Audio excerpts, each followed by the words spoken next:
Hello everyone, আসসালামু আলাইকুম। কেমন আছেন সবাই? আশা রাখি আল্লাহ পাক সবাইকে সুস্থ রাখছেন, ভালো রাখছেন। তো আরও একটি নিউ রেসিপি শেয়ার করব আপনাদের সাথে। তো আজকের রেসিপিটি হচ্ছে ইলিশ খিচুড়ি। তো ইলিশ খিচুড়িটা আমি রান্না করছি হচ্ছে সরিষার তেল দিয়ে। তো ফার্স্টেই হচ্ছে কিছু পরিমাণ সরিষার তেল আমি প্যানের মধ্যে দিয়ে কিছুটা গরম করে নিচ্ছি। তো তেলটা যখন গরম হয়ে আসবে ঠিক সেই পর্যায়ে হচ্ছে মরিচ, কাঁচামরিচ, পেঁয়াজ আর হচ্ছে কিছু রসুন দিয়ে আমি হালকা করে কিছুটা ভেজে নেব।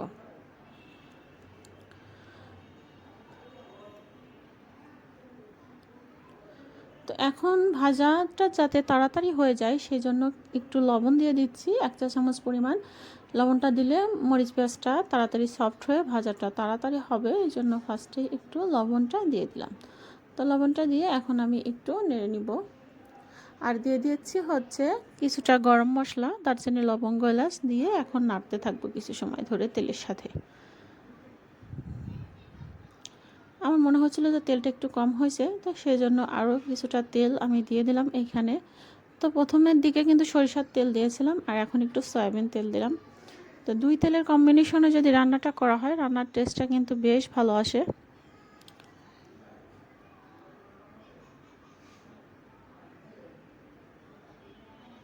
এখন একটু শুকনো মরিচের গুঁড়া দিয়ে দিচ্ছি, সামান্য পরিমাণ 1/2 চামচ,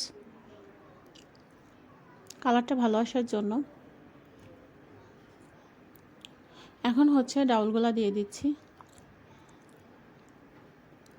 এখানে হচ্ছে মসুরের ডাউল, মুগ ডাউল, খেসারির ডাউল, মটরের ডাউল, কয়েক রকম ডাউল আমি একত্রে করে রেখেছিলাম, সেটা আমি কিছু সময় ধরে ভিজিয়ে রাখছিলাম। আর হ্যাঁ, এখানে হচ্ছে মশলার মধ্যে একটু জিরা আর ধনিয়া বাটাটাও ব্যবহার করা হয়েছে।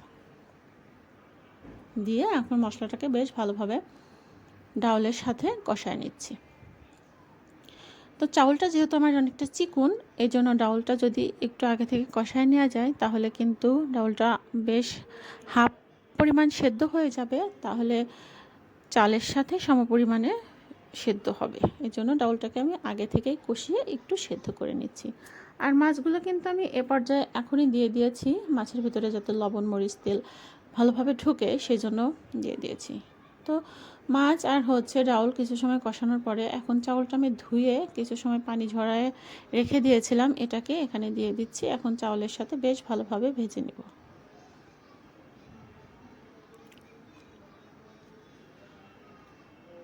তো এপাশ ওপাশ করে বেশ ভালোভাবে উল্টিয়ে পাল্টিয়ে ভেজে নিচ্ছি।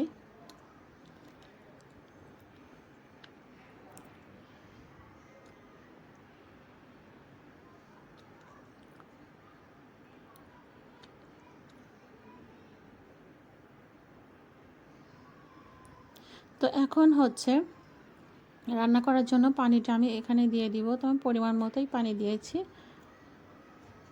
যাতে করে খিচুড়িটা আমার ঝরঝরা হয়। 2 কাপ চাউলে তো 4 কাপ পানি, সবাই আমরা জানি, সেই পরিমাণে দিলে পরেই হবে।